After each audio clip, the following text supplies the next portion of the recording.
কৃষিকাজ করে আমার বাবা। আচ্ছা। তো ওখান থেকে যখন আমার বাবা যখন পড়াশোনা করতেছিলাম, তো বাবা সংসার চালায় কুলায় উঠতে পারে না। তারপর যাই হোক পড়াশোনা বাদ হয়ে যায়। কয় ভাই বোন ছিলেন আপনারা? আমরা 4 ভাই বোন, 3 বোন 1 ভাই। আপনি সবার বড়? জি। আচ্ছা। যখন এরকম দেখলাম যে বাবা সংসার চালাতে কষ্ট হয়ে যায়, তখন আমি একটা কাজে ঢুকলাম। কি কাজ? টেইলার কাজ, দর্জির কাজ যেটা বলে। কোন ক্লাসে পড়তেন ওই সময়টাতে? ক্লাস 8। ক্লাস 8-এ থাকো দর্জির হেল্পার হিসেবে? জি, দর্জির কাজে ঢুকি, দর্জির কাজ শেখার জন্য। যখন আমি কাজে ঢুকি তখন কাজে ঢুকলাম, কাজ শিখলাম। ঢাকা মিটফুড বেচারাম দেউরি, আচ্ছা, এখানে সুমি টেলার্স একটা দোকান। তো এখানে আমি কাজ শিখি। তো কাজ শেখার পরে মোটামুটি একটা কাজ শেখা আইডিয়া হয়ে যায়। আইডিয়া হয়ে যাওয়ার পর কাজ শেখার পরে আমি কারিগরি করি। কারিগরি করা অবস্থায় পরে একটা মাথার ভিতরে আইডিয়া আসলো যে ব্যবসা বাণিজ্য করবো। আচ্ছা। তো এর ভিতরে আমার মামা উনি বলতেছে যে ভাগনা তুই কি হুন্ডির ব্যবসা আইডিয়া কিছু বুঝোস? আমি কি এইগুলা তো শুনছি, তো কেমনি কি আমি তো জানি না। কোন বয়স কত তখন আপনার? তখন আমার বয়স 19-20। 19-20। আচ্ছা। তো 20 বছর বয়স। তখন আমাকে বললো যে ক্যাশ টাকায় কিছু রাখতে পারবি? আমি বললাম যে হ্যাঁ, কিরকম অ্যামাউন্ট? কয় আপাতত 50,000 রাখ, তারপর আস্তে আস্তে বাড়বে। তখন এই ব্যবসাটা উনি চালু করে আমাকে দিয়ে।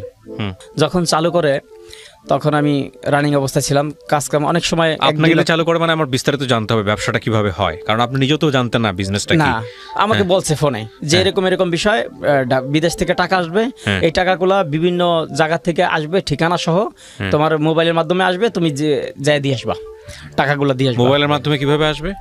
মোবাইলের মাধ্যমে ঠিকানা আসবে। মোবাইলের মাধ্যমে ঠিকানা আসবে? জি।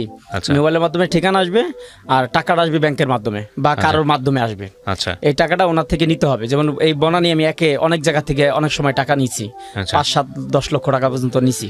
আচ্ছা। এরকম যখন টাকা পয়সা বড় একটা অ্যামাউন্ট হয়ে গেল। না, বড় একটা অ্যামাউন্ট হওয়ার আগে আমার জিনিসটা ক্লিয়ার হতে হবে, হুন্ডির ব্যবসাটা কিভাবে হয়। আপনি ধরেন 20 বছর বয়স আপনার তখন, আপনি কিচ্ছু বোঝেন না। আপনাকে বলছে আপনার মামা যে 15-20 হাজার টাকা আছে কিনা, 30-40 হাজার টাকা আছে কিনা, এই টাকা দিয়ে আপনি বিজনেসটা কিভাবে করবেন। প্রথমে আমাকে ক্লায়েন্টের জিনিসটা বোঝান। ফার্স্টে অতি প্রথম 50,000 টাকা আমাকে দিয়েছেন। আচ্ছা, কিভাবে দিছে, কারা দিছে? আমাকে দিছে উনি ব্যাংকের মাধ্যমে দিছে প্রথম অবস্থায়। এটা কি আপনার অ্যাকাউন্টে আসছে নাকি আপনার? আমার অ্যাকাউন্ট না, অন্য একজন অ্যাকাউন্টে 50,000 টাকা আসছে। 50,000 টাকা আসছে। তো এখান থেকে বললো যে 40,000 টাকা অমুক জায়গায় দিয়ে। তাই ওনার অ্যাকাউন্ট থেকে আপনি টাকা দিবেন কিভাবে? ওনার একটা চেক আছে আমার কাছে। ওনার একটা চেক আছে? মাঝে মাঝে ওনার থেকে চেক কাটি আমি, মানে চেক নেই। ওনার একটা চেক আপনাকে কেন দিবে? ওনার সাথে আমার সাথে পরিচিত, ওনার সাথে কথাগুলো শেয়ার করছি। হ্যাঁ। শেয়ার করার পরে উনি বলছে সমস্যা নেই, আপনি আমার অ্যাকাউন্ট চালাতে পারেন, চেক বই আছে, সমস্যা নেই। মনে করেন আমি বিদেশ থাকি, আমার আত্মীয় স্বজন বিদেশ থাকে, তা আমি ওই বাহিরে ওই বিদেশ থেকে আমি তাদেরকে বললাম যে ভাই অতি তাড়াতাড়ি তোমার বাড়িতে টাকা পৌঁছে যাবে, তুমি যত টাকা দিতে চাও। তো এখানে লাখে 2,000 টাকা বেনিফিট পায়। আচ্ছা, টাকাটা কিভাবে পাঠাবেন? ওনাদের তো নিজস্ব মুদ্রা, ধরেন দিরহাম। জি। হ্যাঁ, তো দিরহাম কিভাবে দিবে? এটা আমাদের অনেক টাকা ক্যাশ লাগে, যেমন অগ্রিম আমাদের অ্যাকাউন্টে টাকা ঢোকানো থাকে।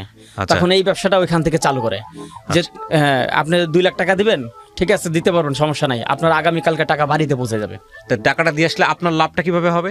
আমার লাভটা হবে লাখে 2,000 টাকা।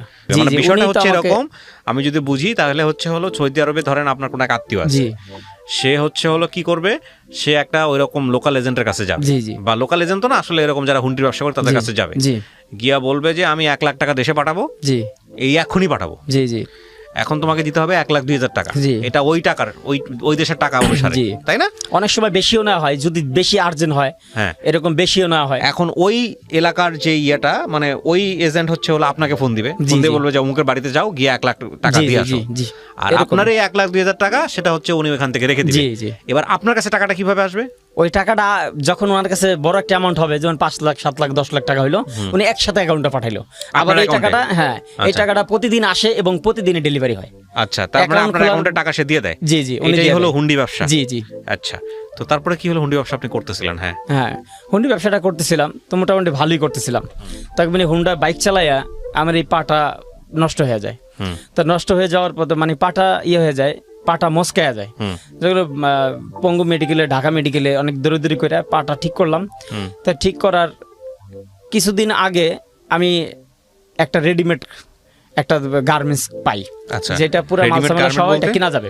রেডিমেড একটা ছোট একটা গার্মেন্টস, তো যখন আমি মামাকে বললাম যে মামা আমি তো একটা গার্মেন্টস পাইছি, আমার তো মোটামুটি ব্যবসার একটা অভিজ্ঞতা হয়েছে, এখন আপনি যদি আমাকে হেল্প করেন তাহলে আমি গার্মেন্টসটা এটা নিতে পারি, এই কারখানাটা কিনতে পারি। তখন বলছে সমস্যা নাই কেন। তখন সে আমাকে একটা অ্যামাউন্ট দিল, টাকা দিল, আমি এই কারখানাটা কিনলাম। কেনার পরে কত টাকাতে কিনছিলেন? এটা কারখানাটা কিনছিলাম 65,000, হ্যাঁ 60-65,000 টাকা পড়ছিল আর কি। আচ্ছা, জি, পুরানো একটা কারখানা সিস্টেম এরকম কিনছিলাম। যখন এরকম কেনা হয়েছিল তখন ব্যবসা করতেছিলাম। তো এর পাশাপাশি আমার যখন পাটা ব্যথা হয়ে গেল তখন আমি বিভিন্ন জায়গায় যাইতে পারি না। বিভিন্ন জায়গায় না যাইতে পারে তখন আমি মামাকে বললাম, মামা আমি তো যাইতে পারতেছি না, হাঁটা চলা আমার কষ্ট হয়, আমার পা তো ব্যান্ডেজ করা। তখন এক জায়গায় টাকা দিতে হবে 2.5 লক্ষ টাকা। আচ্ছা, এখন আমি তো যাইতে পারতেছি না, কি করা যায়? তো ভাষার নামে একটা ছেলে, তার চাস্তো ভাই, তার এলাকার লোক, তার চাস্তো ভাই বলতেছে, চাস্তো ভাইরে ফোন দিল যে তুই আজগরের সাথে যা, এরকম এরকম একটা ব্যবসার তুই দৌড়াদৌড়ি করিস, ওর পাটা ভালো না, ওর পাটা ভালো না। পরে ও আসলো, আমার সাথে আসলো। তখন আমি বললাম, মামা তুই কাজটা কি করা পারবি? হ্যাঁ করতে পারবো। কোন জায়গা দিতে হবে? টাকা অমুক জায়গায়। বেশ কয়েকবার টাকা দিছে, কোনো সমস্যা হয় নাই। তো 2.5 লক্ষ টাকা দিয়া ওরে পাঠালাম যে অমুক জায়গায় যাই দিয়ায়, যেমন এই মালিবাগের এদিকে, মৌচাকের দিকে টাকাটা দিয়ায়। ও টাকাটা দিতে গেল, তা টাকাটা দিতে এসে হঠাৎ করে ওর ফোন বন্ধ, আমি যোগাযোগ করতে পারি না। কত টাকা? 2.5 লক্ষ টাকা। 2.5 লক্ষ টাকা, আচ্ছা। টাকাটা যখন ওর কাছে পাঠাইলাম তখন ও অনেক মানে 5-6 ঘন্টা পর আসছে। 5-6 ঘন্টা পর আইসা ওর চুল ঠুল আইলে জেলে, ওখানে বৃষ্টির সময়, বৃষ্টিতে ভিজে বের আইসে, বৃষ্টিতে ভিজে বের আইসে বলতেছে যে আমার চিন্তা হয়ে গেছে। হ্যাঁ, চিন্তা হয়ে গেছে। টাকা কেমনে চিন্তা হয়েছে? কয় সিভিল ভেসে পুলিশ আসছে, আমারে ধইরা একটা পাজারো গাড়িতে উঠাইলো। উঠানোর পরে আমাকে সিটের ভিতরে ফালাইয়া আমারে খুব ইচ্ছা মতন পারাইছে। পরে বলছে তোর কাছে কি আছে দে, তুই তো হিরে মানে গাজার ব্যবসা করিস। এরকম ভাবে 4-5 জন লোক ওরে ই করলো। পরে শেষে ওর পকেটে মোবাইল পাইলো আর 2.5 লক্ষ টাকা পাইলো। এই 2.5 লক্ষ টাকা নিয়ে গেল, ও যেটা বলতেছে আর কি। 2.5 লক্ষ টাকা ওর থেকে নিয়ে গেছে, আর মোবাইলটা নেয় নাই, মোবাইলের ব্যাটারিটা খুলে ফালাই দিছে। মোবাইলটা ওর পকেটে, দামি একটা মোবাইল। মোবাইলটা এই একটা সন্দেহ এটা ঢুকলো যে নিলে তো সবই নিবে। হ্যাঁ সেটাই তো, নিলে সবই নিবে, অথচ সিম দিয়ে দিল, ব্যাটারি ফালাই দিল, আর মোবাইলটা দিয়ে দিল। মোবাইলটা দামি মোবাইল, এটা তো নিয়ে যাওয়ার কথাই অবশ্যই। কিন্তু এই কথায় ধরা খাইলো। তো ধরা খাওয়ার পরে আর কথায় কিছুটা রং পাইলাম আমি, যে কথা বলে ভালো লাগলো না। পরে মামার সাথে যোগাযোগ করলাম, মামা এই ব্যাপার কি করা যায়? পরে মামা বলল যে এক কাজ কর, গুনাহ, দেশ গ্রামে গুনায় বাটি চালান দেয় বা আয়না চালান দেয়। তো এরকম চালান দেয়। তো আমি কয়েক জায়গায় দৌড়াদৌড়ি করলাম, প্রায় 8-10 জায়গায় এরকম দৌড়াদৌড়ি করলাম। তো একই নামই উঠে যে আয়নার ভিতরে দেখছে যে ও টাকাটা একজনের কাছে টাকাটা দিয়ে দিছে, টাকাটা আপোষে দিছে, জোরাজোরি করে নেয় নাই একটা লোক সেখানে, আর ও বলছে 5-6 জন। ওই একটা লোকের কাছে টাকাটা দিয়া ও বাসায় আসছে, এরকম অভিনয় করছে। আসলে টাকাটা ও আত্মসাৎ করছে, টাকাটা ওর কাছে এখনো পর্যন্ত আছে। আচ্ছা, এরকম কয়েকবার এরকম করা হয়েছে। পরে শেষে আমি মামারে বললাম, মামা এই ব্যাপার, টাকা তো ওর কাছেই আছে, এই ব্যাপার কি করা যায়? কয় আরো জায়গায় গুনাহ। তারপরে এক ফকিরে বললো যে ওরা মাইরে ফালান যাবে, এরকম ব্যবস্থা আছে।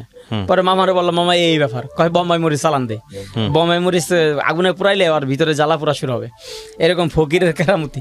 তা আমি তো এগুলো জানি না। পরে আমি বললাম যে ঠিক আছে, তা দেখি কি করা যায়। পরে এগুলা নিয়ে চালা ই করলো। তা ওরা আবার এক কবিরাজ ধরছে, কবিরাজ ধরছে, মাতবার ধরছে, মাতবারে নাকি কিছু টাকা পয়সা দিছে, কবিরাজের টাকা পয়সা দেয়, এটা ফিরেছে আর কি। কেমনে কি করছে এটা জানি না। তো এরকম আর কি বিস্তারিত বিষয়। যখন মামার সাথে এই ব্যাপার বললাম যে মামা কি করা যায়, এই সমস্ত জিনিস নিয়ে ব্যবসা বাণিজ্যের ক্ষতি হবে, এই আজকে 10-12 দিন ধরে ব্যবসা বাণিজ্য কিছু হইতেছে না, আরো খাজনাতে বাজনা বেশি, দুনিয়ার টাকা পয়সা লস, এই টাকা পয়সা উঠানোর চিন্তা ভাবনা নাই। তার 6 মাস পরে ও বিদেশ চলে যায়। তো বিদেশ চলে যাওয়াতে তখন পরিপূর্ণ শিওর হইলাম যে টাকাটা ওই নিছে।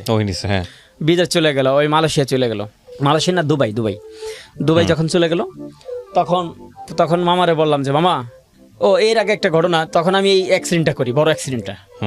যখন আমি কুরবানির চাঁদরাইতে কয়েকটা কারিগর ছিল, ওদেরকে বিদায় দিয়া কুরবানির চাঁদরাইতে যখন আমি ঈদের নামাজ পড়ে দেশে ফিরবো, তখন আমি সকালবেলা নাস্তা খাই রওনা দিব।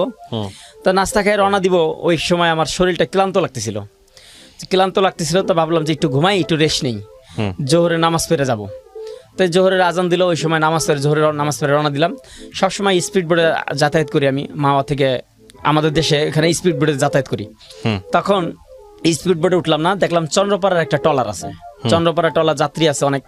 তা ভাবলাম এইখানেই যাই, বাড়ির সামনেই তো চন্দ্রপাড়া, তো বেশি সময় লাগবে না, তাই যাই।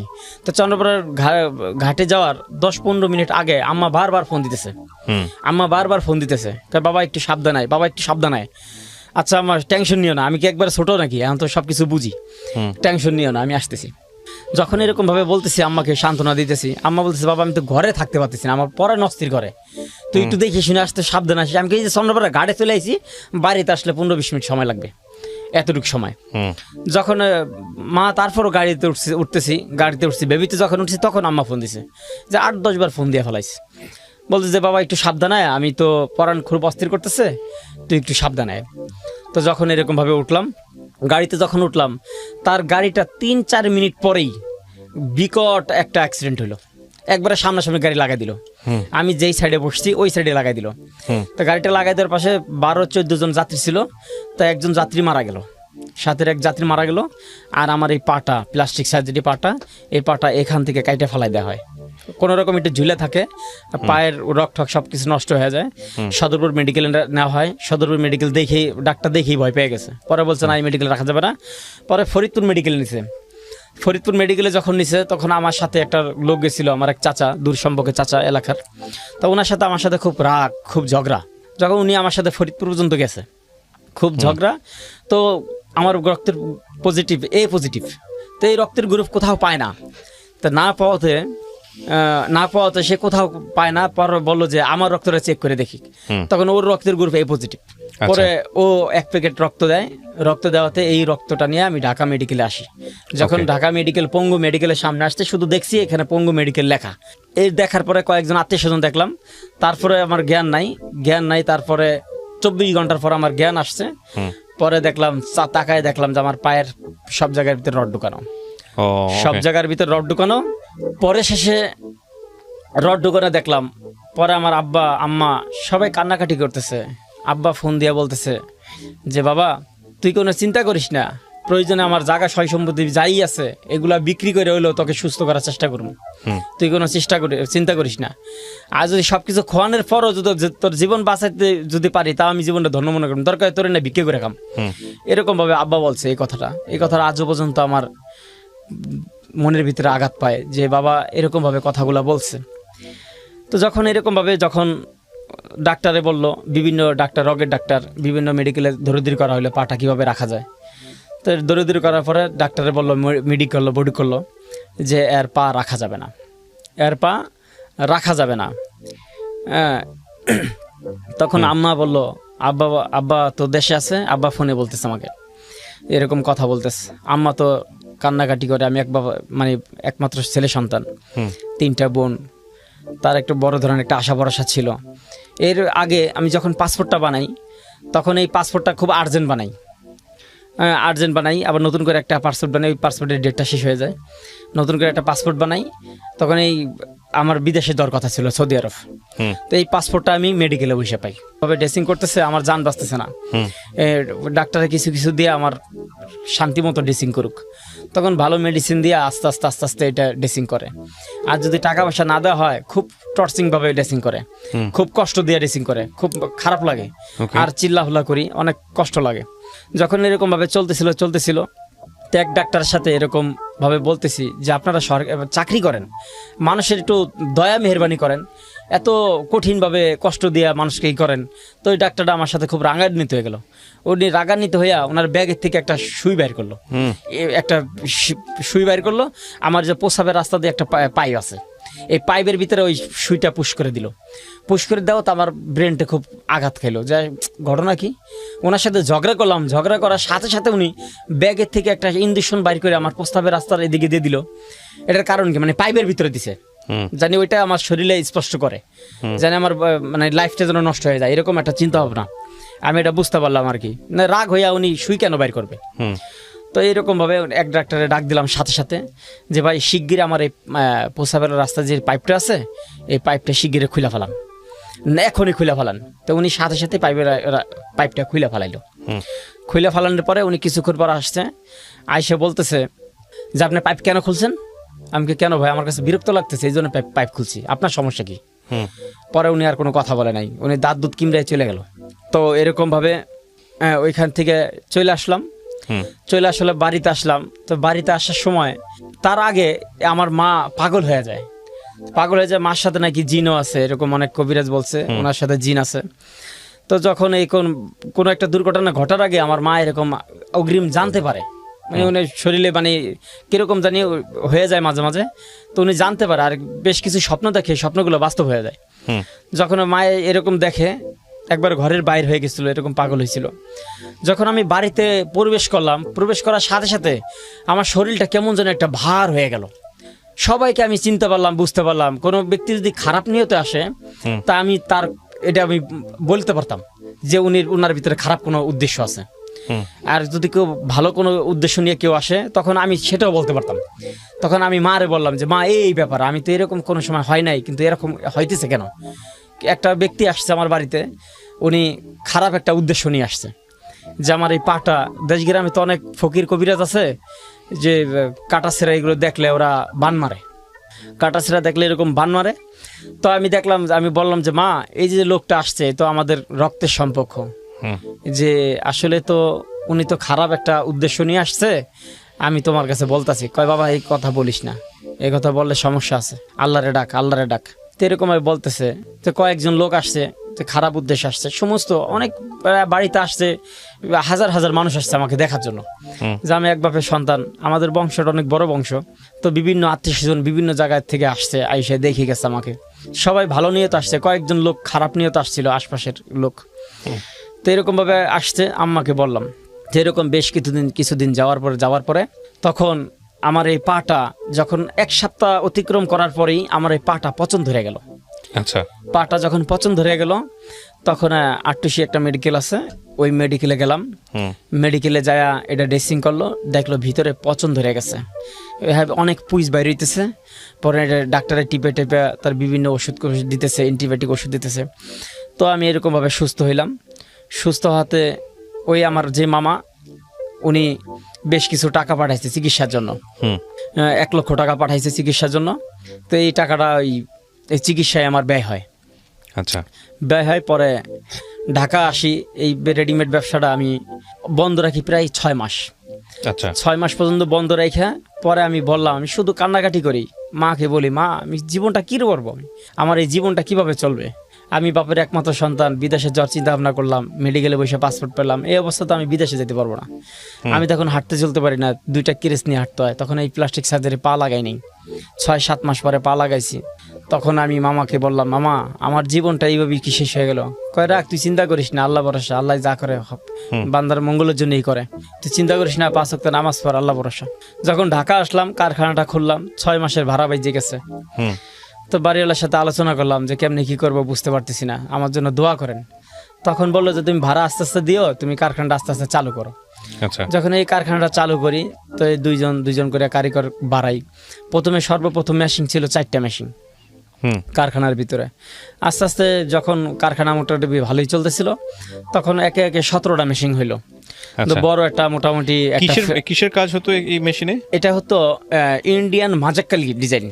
আচ্ছা, মানে মাজাক্কালি লেহেঙ্গা, 3 পিস, এই কাপড় বানাতেন। মূল কথা হচ্ছে এটা। জি, কাপড় বানাতেন, দর্জির কাজ করতাম, কাপড় বানাতাম ওখানে।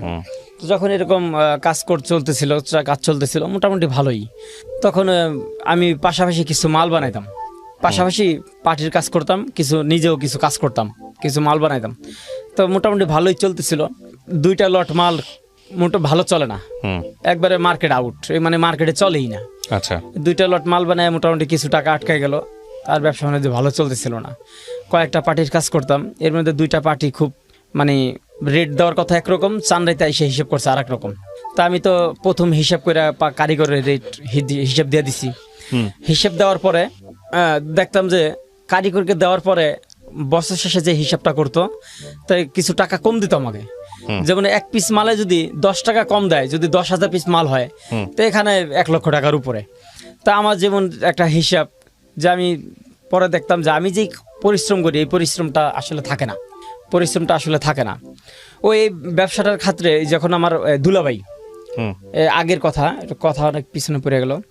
যখন আমার এই দুলাভাই আমার সাথে রাখলাম, আমি একা কুলিতে পারি না, যখন 5-7 লক্ষ টাকা প্রতিদিন ক্যাডেট করা হইতো, বিভিন্ন জায়গায় দেওয়া হইতো, যেমন আমি একা একদিনে 4টা-5টা ডিস্ট্রিক্টও দৌড়েছি। আচ্ছা, দিনটা 24 ঘন্টা গাড়িতে থাকা লাগছে, হ্যান্ড ক্যাশ টাকা রাইখা।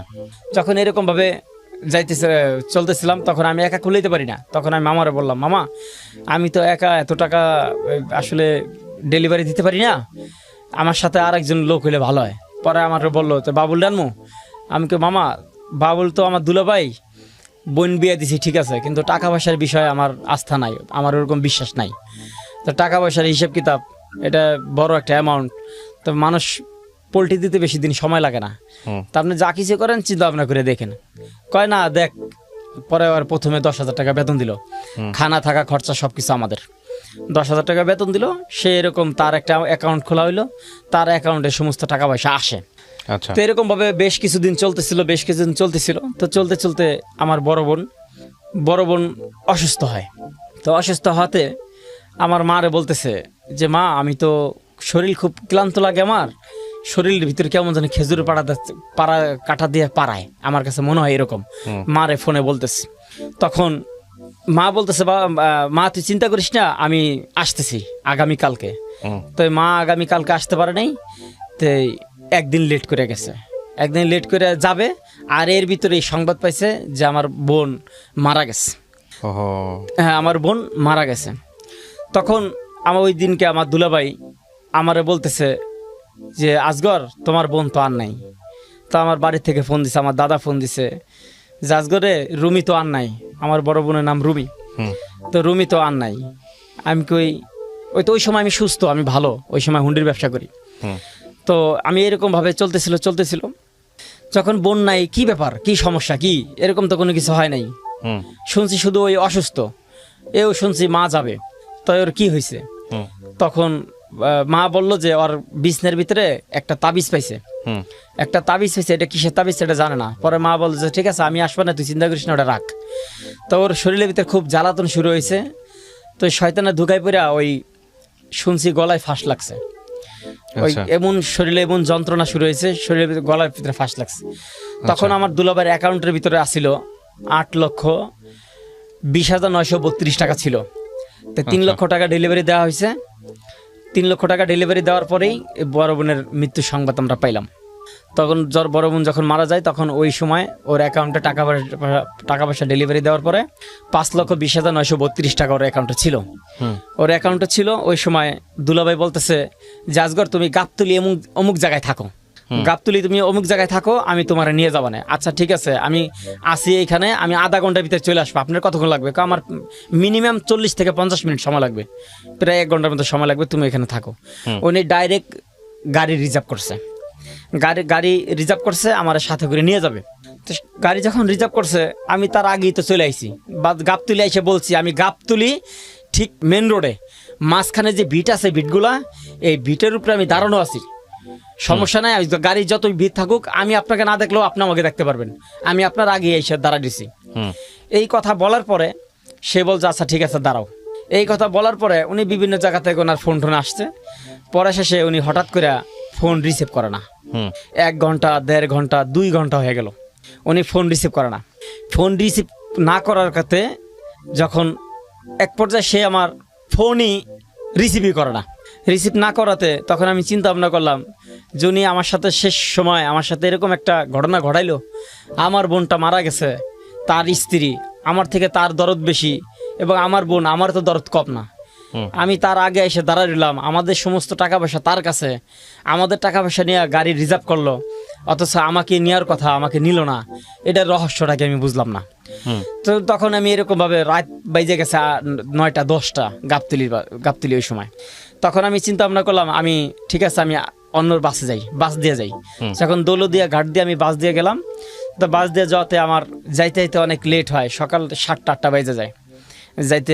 সে রাত্রেই রিজার্ভ নিয়ে চলে আসে। তো চলে আসে, খুব শোরগোল মানে কান্নাকাটির রোনাজারি ছুটে যায়। আমার বিভিন্ন আত্মীয় স্বজন আসে। তখন আমি দুলাভাইরে বললাম যে, আপনি ঢাকা থেকে আসলেন ডাইরেক্ট রিজার্ভ গাড়ি করে, আমাদের টাকা পয়সা খরচা করে, অথচ আপনি আমার আনলেন না, এটার রহস্যটা বুঝলাম না, এটার কাহিনীটা কি?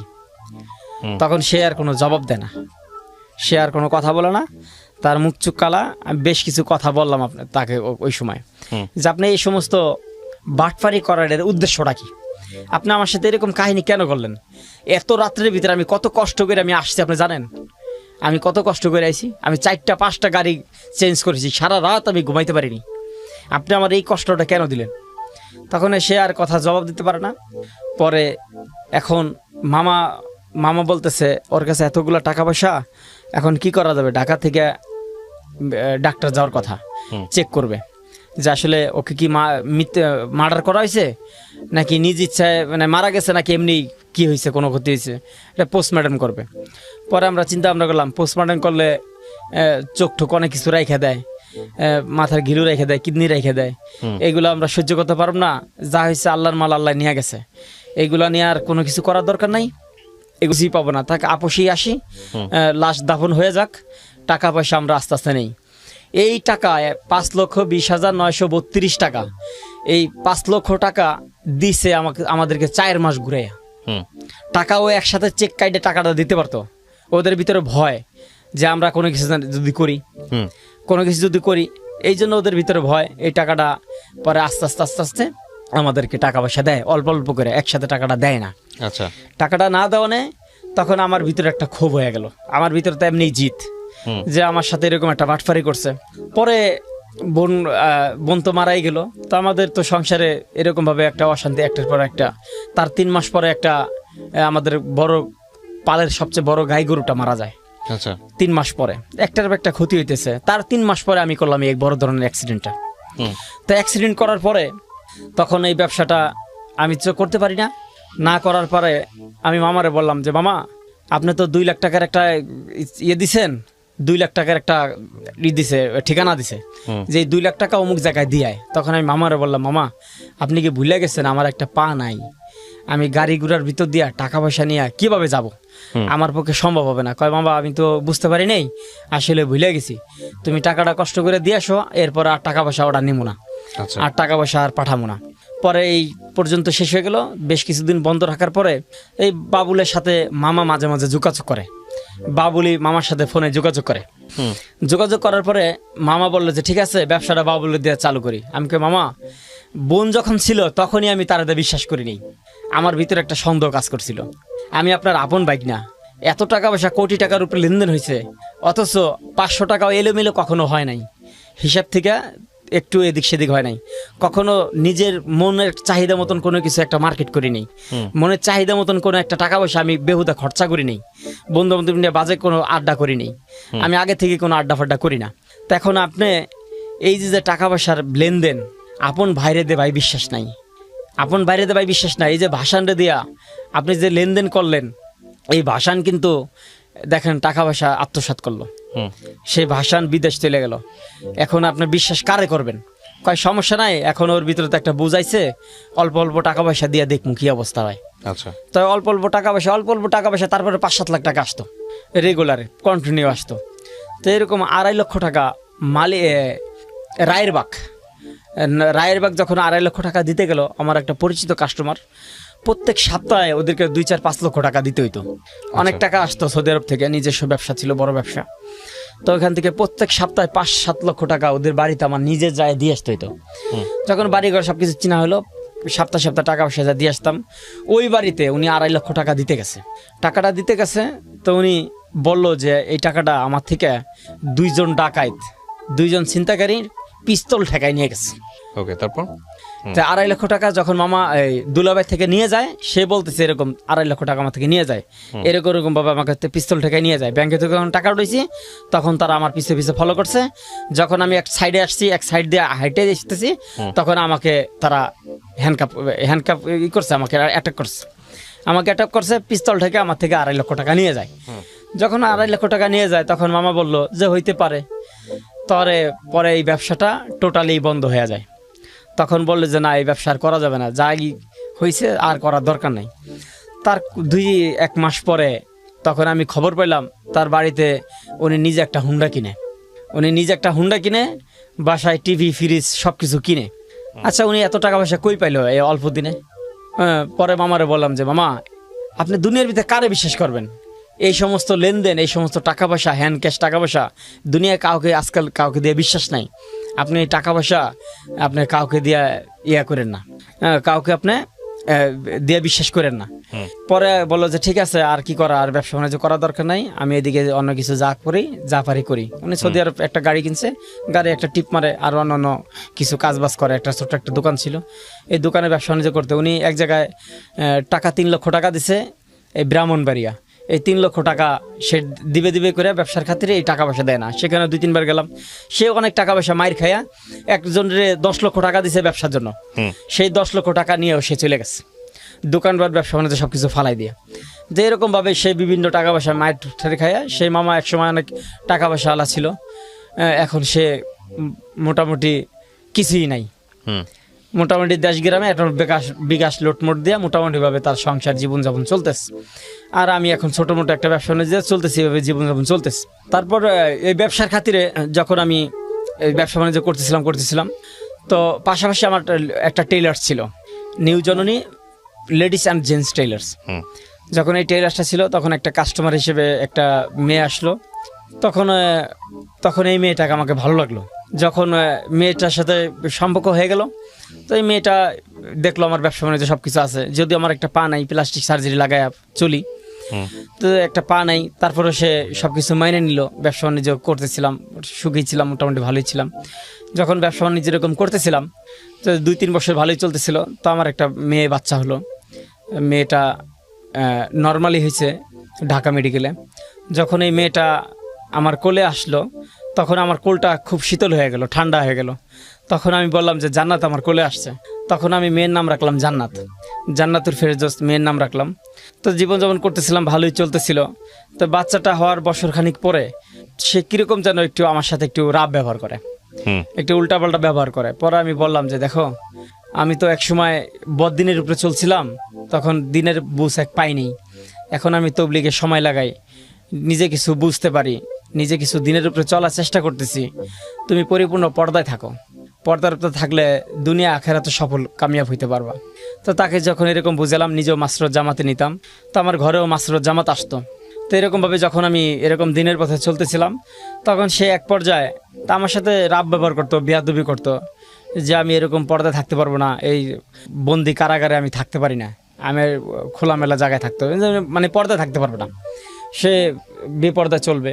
তখন আমি বললাম যে দেখো, আমার সংসারে থাকতে হলে পর্দায় থাকতে হবে, নাহলে আমি তোমাকে নিয়ে সংসার করা আমার পক্ষে সম্ভব হবে না।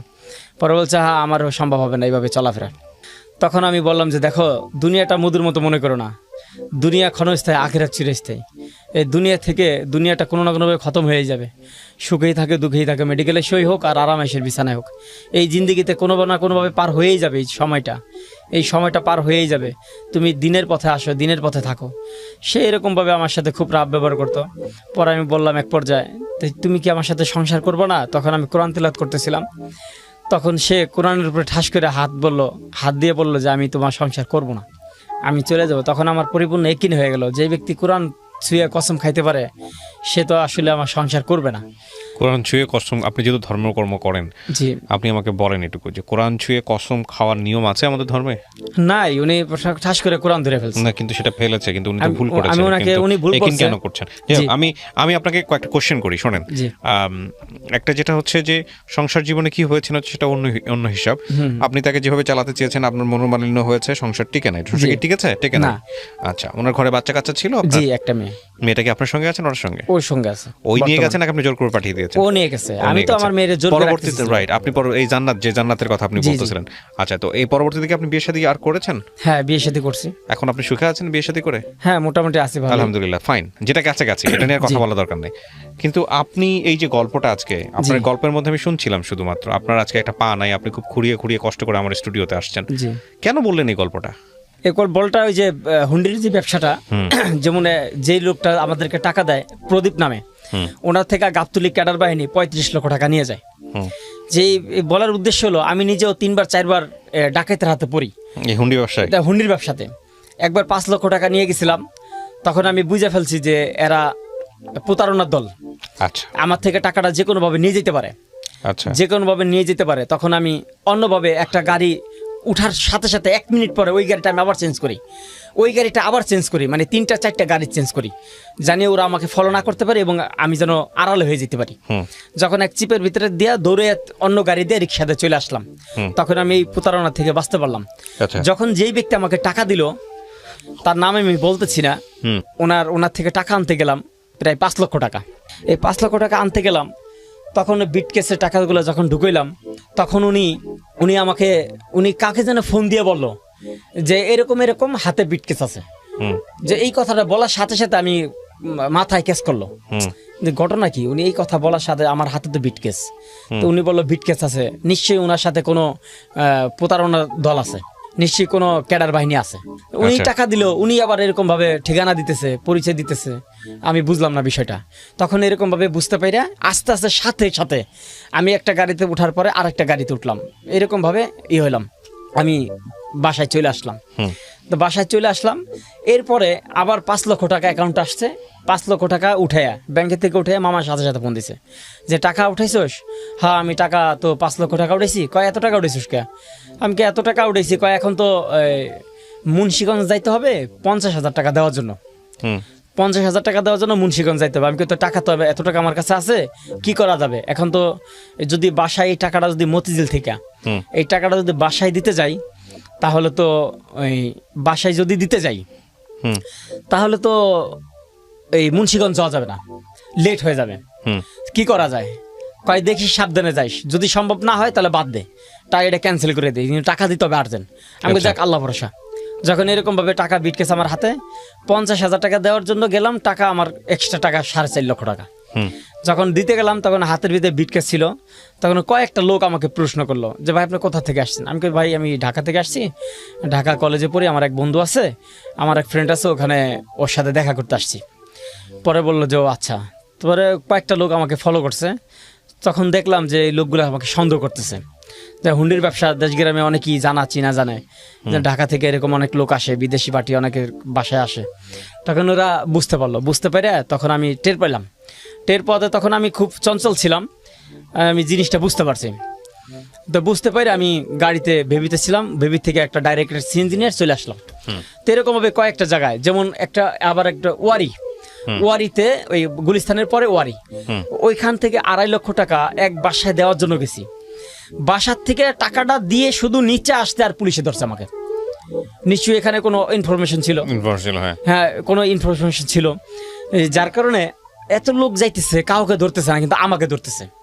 হাতে একটা ব্যাগ ছিল, কিন্তু ভাগ্য বলে কোনো টাকা পয়সা ছিল না, হয়তো 1-1.5 টাকা আমার পকেট খরচের জন্য টাকা ছিল। এই টাকাটা সহ যদি আমাকে ধরতে পারতো তাহলে যে কোনো একটা মামলা দিয়ে দিত, তো ওই সময় শুক্রিয়া আদায় করলাম যে আল্লাহ তাআলা যা করে ভালোর জন্যই করে। আমি যে টাকাটা অতি তাড়াতাড়ি টাকাটা পৌঁছে দিতে গেলাম, পৌঁছে দেওয়ার পরে আমাকে পুলিশে ধরলো। তখন সমস্ত শরীর আমাকে চেক করলো, কোনো জায়গায় কোনো টাকা পয়সা পাইলো না। টাকা পয়সা নিতাম এই অ্যাংলেট, ফুটবল খেলে না অ্যাংলেট, হ্যাঁ অ্যাংলেটের ভিতরে দেওয়া 2 লক্ষ 1 লক্ষ টাকা, এরকম 2-4 লক্ষ টাকা, 2 পায়ে 4 লক্ষ টাকা নিতে পারতাম, 4-5 লক্ষ টাকা এরকম নিতে পারতাম। যখন এরকম ভাবে কুমিল্লা যখন গেলাম এক জায়গায় টাকা দেওয়ার জন্য, তো বড় একটা পার্টি ছিল কুমিল্লা, মাঝে মাঝে টাকা পয়সা দিতেই তো, এই অ্যাংলেটি করে টাকা পয়সা নিতাম। তখন এক শ্রেণীর 2 জন সিভিল বেশে পুলিশ আইসা চেক করতেছে, পাঠা পর্যন্ত হাতাইতেছে, তো এরকম ভাবে দেখতেছে। তো আমার এই পর্যন্ত হাত দিছে, তো এর নিচে হাত দেয় নাই, টাকা রাখছিলাম এইখানে, নিচে রাখছিলাম। তো এরকম ভাবে কয়েকবার এরকম বাইচে গেছি। যদি টাকা পয়সা যদি ডাকাতের হাতে যদি এরকম ভাবে পড়তো তাহলে হয়তো আমাকে জায়গায় শেষই করে দিত। যে এরকম মানুষকে সতর্ক করার জন্য যে মানুষের জীবনে এরকম ঘটে। আর এই যে আমার বড় বোনটা মারা গেল, একে মাইরে ফেলানো হয়েছে। আমরা যেটা বুঝতে পারলাম যে আমার বড় বোনকে আমার দুলাবার অ্যাকাউন্টে পর্যাপ্ত পরিমাণ টাকা পয়সা আসতো, তো সে একটু লোভী টাইপের, তার সাথে আমার সাথে আজও পর্যন্ত সংযোগ বিচ্ছিন্ন, তার সাথে আমি কোনো যোগাযোগ রাখি না। আমার আম্মা তার সাথে যোগাযোগ রাখে। সে একটু লোভী টাইপের, ধরুন টাকা পয়সা আসতো, তো তার ফ্যামিলি একটু লোভী টাইপের ছিল। তা আমার বোনটা খুব রূপসী সুন্দর ছিল। আমার দুলাভাই খুব হ্যান্ডসাম ছিল, যে রাস্তাতে হাইটে গেলে মনে হইতো সে একজন সরকারি কর্মকর্তা, যে এরকম মনে হইতো। তো আমার বড় বোনকে দেখার সাথে সাথে সে পছন্দ হয়, ভালো লাগে, বিয়ে শাদী করে। তো এত পছন্দ করে বিয়ে শাদী করলো। যখন এই যে ব্যবসা বাণিজ্য করলাম, তার অ্যাকাউন্টে পর্যাপ্ত পরিমাণ টাকা পয়সা আসলো, তখন আমার এই বোন কে তাবিজ করে, আচ্ছা, আমার বোনকে তাবিজ করে যে আমার বোনকে মেরে ফেলবে। তারা হয়তো টাকা পয়সা আত্মসাৎ করার বা কোনো একটা চিন্তা ভাবনা তাদেরকে ছিল। তো এরকমই আমরা জিনিসটা পরে বুঝতে পারলাম যে এরকম তাদেরকে একটা করা ছিল, টাকা পয়সা আত্মসাৎ করার ইচ্ছা ছিল, যে আমার বড় বোনকে মেরে ফেলবে বা এরকম একটা করার ইচ্ছা ছিল, কিন্তু সেটা তারা পারে নাই। যার কারণে এটা যেহেতু আমাদের টাকা পয়সা তাদের কাছে ছিল, তাদের সাথে আমরা সুসম্পর্ক রাখছি, তাদের সাথে কথাবার্তা বলছি যে টাকা পয়সা উঠানোর উদ্দেশ্যে, যে মামাও যোগাযোগ রাখছে। যখন টাকা পয়সা উঠানোর শেষ হয়ে গেল, যখন এই উঠানোর পরে তার ব্যবসা বাণিজ্য তাকে নিয়ে আবার শুরু করলো, তখন সেই 2.5 লক্ষ টাকা সে আত্মসাৎ করলো। আত্মসাৎ করে সে 1-1.5 মাস পরে সে হুন্ডা মোটরসাইকেল কিনে, বাইক কিনে, তারপর সে বাড়িতে টিভি ফ্রিজ কিনে। এই টাকা পয়সা কোথা থেকে আসলো? তখন আমরা এই জিনিসটা বুঝতে পারলাম যে টাকা পয়সা আসলে, টাকা লোভ জিনিসটা সবাই সামলাইতে পারে না। যে হুন্ডির ব্যবসা ঢাকা সিটিতে না, সারা বাংলাদেশে এরকম হুন্ডির ব্যবসা অহরহ আছে, প্রত্যেকটা ডিস্ট্রিক্টে প্রত্যেকটা থানায় এরকম আছে, চলতেছে। তা আমি বলবো যে এটা সতর্ক সহকারে যেন এই ব্যবসাটা করে, যে এই ব্যবসাটা যেন সতর্ক সহকারে করে। এই যে আমার অ্যাক্সিডেন্টটা, যে মানুষ আসলে কারো জীবনে কোনো একটা দুর্ঘটনা ঘটলে সেই বুঝতে পারে যে তার জীবনে কতটা কষ্টের, তার জীবনে কতটা কষ্টে সেই একমাত্র বুঝতে পারে, সেই একমাত্র জানতে পারে। এই জন্য মানুষকে বলবো যে যেভাবেই চলুক না কেন, সতর্ক সহকারে যেন জীবনযাপন করে, এই আমার বলার উদ্দেশ্য, আর কোনো উদ্দেশ্য না। Thank you so much. আপনি কি নিজে ওই হুন্ডি ব্যবসা থেকে সরে আসছেন? যে আমি অ্যাক্সিডেন্ট করার পর আমি নিজে চলে আসছি, যে আমার দ্বারা সম্ভব চলে আসছেন। আমি আপনাকে ধন্যবাদ জানাই যে আপনি আপনার নিজের উপলব্ধির জায়গা থেকে আজকে লক্ষ লক্ষ মানুষকে এখানে সতর্ক করে গেলেন। আসলে অবৈধ পয়সা যেটাই হোক না কেন, যেটা যত শর্টকামিং পয়সাই হোক না কেন, সেটার পরিণতি আসলে ভালো হয় না। জি। এবং যারা হুন্ডি ব্যবসা করেন তারা নিশ্চয়ই এটা জানেন যে এটা কত রিস্কি একটা মানি, এটা অবৈধ মানি, এটা আইনত অবৈধ। জি। এবং এটা একটা রিস্কি মানি, সুতরাং এটা করবেন না। হুন্ডি ব্যবসা কিন্তু অপরাধ, এবং অপরাধ ধরা পড়লে এটা জেল হয়ে যাবে। জি। প্রিয় দর্শক এবং শ্রোতা, আজকের এপিসোডটি খুবই শিক্ষণীয় একটা পর্ব। আমি ধন্যবাদ জানাই আপনাকে আবারও আমাদের এই অনুষ্ঠানে আসার জন্য। আগামী বুধবার ঠিক রাত 11টায় আমি আরজে কিবরি আবারও ফিরে আসবো এরকম একজন অতিথিকে সাথে করে নিয়ে, যাদের জীবন গল্প আমাদেরকে কিছু না কিছু শেখাবে। সে পর্যন্ত সবাই অনেক ভালো থাকুন। আজকের মতো শেষ করছি। শুভরাত্রি। জীবন গল্প।